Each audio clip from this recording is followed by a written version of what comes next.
Hi friends అందరికీ welcome to my channel. ఈరోజు నేను చికెన్ కర్రీ ఎలా చేయాలో చూపిస్తున్నాను. ఒక 2 ఆనియన్స్ని తీసుకొని చిన్న చిన్న ముక్కలుగా కట్ చేసుకొని మిక్సీ జార్లో వేసుకొని మెత్తగా పేస్ట్ లాగా చేసుకోవాలి. స్టవ్ ఆన్ చేసుకొని ఒక గిన్నె పెట్టుకొని అందులో తగినంత ఆయిల్ పోసుకోవాలి. ఆయిల్ హీట్ అయిన తర్వాత మనం ముందుగా మిక్సీ పట్టుకున్న ఆనియన్ పేస్ట్ వేసుకోవాలి. అందులోనే కొంచెం జీలకర్ర, లవంగాయలు, దాల్చిన చెక్క, ఒక బిర్యానీ ఆకు వేసుకోవాలి.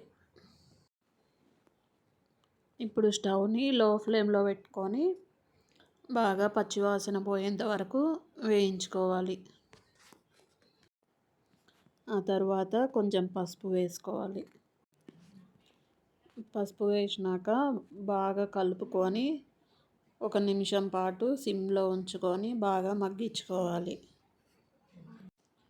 తర్వాత ఒక 2 టేబుల్ స్పూన్ల అల్లం పేస్ట్ వేసుకొని బాగా పచ్చివాసన పోయేంత వరకు వేయించుకోవాలి. తర్వాత కొంచెం కొత్తిమీర వేసుకొని బాగా మగ్గనివ్వాలి. ఇప్పుడు ముందుగానే వాష్ చేసుకొని పెట్టిన చికెన్ని వేసుకొని బాగా మగ్గనివ్వాలి. చికెన్ మొత్తం బాగా కలుపుకొని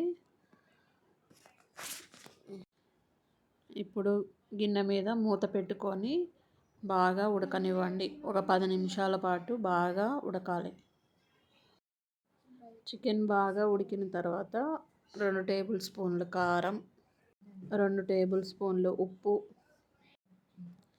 కారం ఉప్పు వేసిన తర్వాత బాగా కలుపుకొని లో ఫ్లేమ్లో ఉంచి బాగా ఉడకనివ్వాలి. ఇప్పుడు చికెన్ బాగా మగ్గిన తర్వాత 1 గ్లాస్ వాటర్ పోసుకొని ఒక 5 మినిట్స్ ఉడికిన తర్వాత కొంచెం ధనియాల పొడి,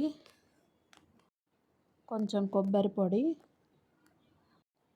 లాస్ట్లో కొంచెం గరం మసాలా, కొత్తిమీర కూడా వేసుకొని ఒక 5 మినిట్స్ మగ్గనిచ్చిన తర్వాత స్టవ్ ఆఫ్ చేసుకోండి. అంతే friends, tasty tasty chicken ready.